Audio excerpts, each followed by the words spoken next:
Hello and welcome to my channel. I have here Darth Vader Starfighter kit from Revell. It's 1 in 121 scale and contains 21 parts. This is kit number 03602 and it's at difficulty level 3, which is slap bang in the middle. It's only a small kit, once completed it will fit in the palm of your hand. So without any further delay, let's slice this box open and see what's inside. All the sprues come in one big plastic bag, and all the paper stuff come together. There's a pull-out information sheet which can be thrown away, but be careful with this because that's where your decals are. The instructions are on 8 double-sided A4 sheets. This also includes some tips, paint information and content guide. The remaining 3 pages contain the assembly instructions. We also have a small decal sheet which I strongly recommend you don't use, but I'll explain why when we get to that section. And these are all the parts laid out across 4 sprues. There's not a lot of painting required for this kit, but the few things that do need painting will be much easier left on the sprue, and the most obvious of which are the solar panels on the wings. It's just a matter of taking your time and trying not to go over the line. There's a pair of red lights for the lasers at the front, and for the cockpit window it's always best to paint this rather than use the decal, because decals don't like being applied to complicated shapes. They're like a nice flat surface. I start moving the first pieces from the sprue, and these are all for the assembly of the cockpit. I use plastic bottle cement to glue everything together, starting off with gluing the armrest to the seat, and this is held into place further with Darth Vader's back. You can clearly see the peg where it will attach to the rest of the body. If you want to, you can paint additional details in the cockpit, but without an internal light source it can be so dark in there that you'll barely see anything. Darth Vader is then attached to his seat. The steering and the control panel then go together. Then I can start assembling the actual frame of the cockpit, starting off with the left side of the wall and the floor, where there are some peg holes to attach the pilot seat to. The plastic cement will help melt the pegs and ensure a perfect fit. The back panel is supposed to be painted black, but you can cheat this by using ink, but bear in mind you probably won't be able to see it anyway. And this is what it looks like when it's tried, much quicker than doing it by hand. So that piece is slotted in behind the pilot.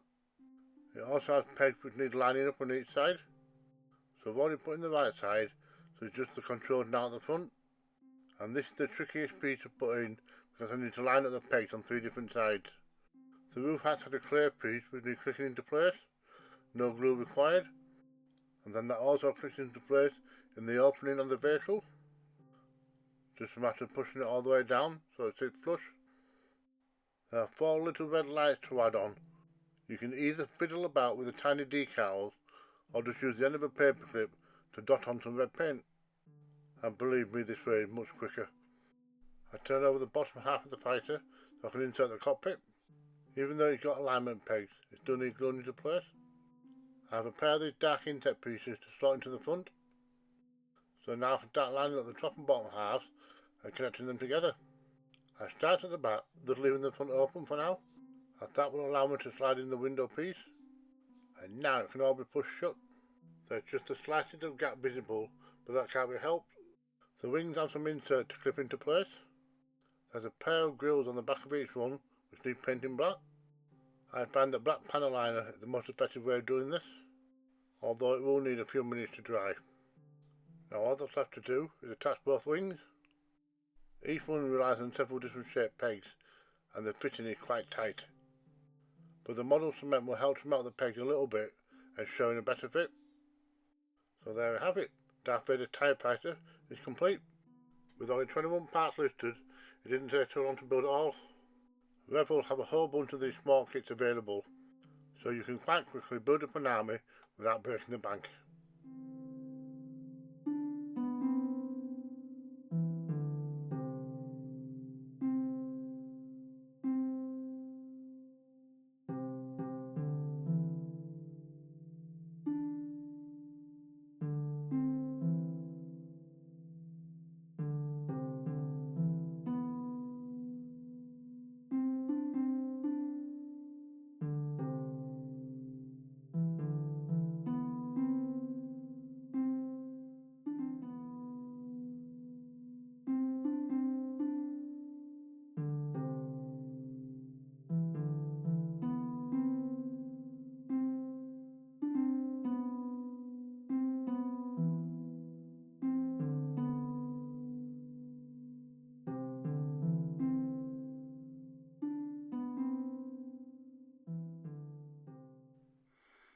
Thank you for watching.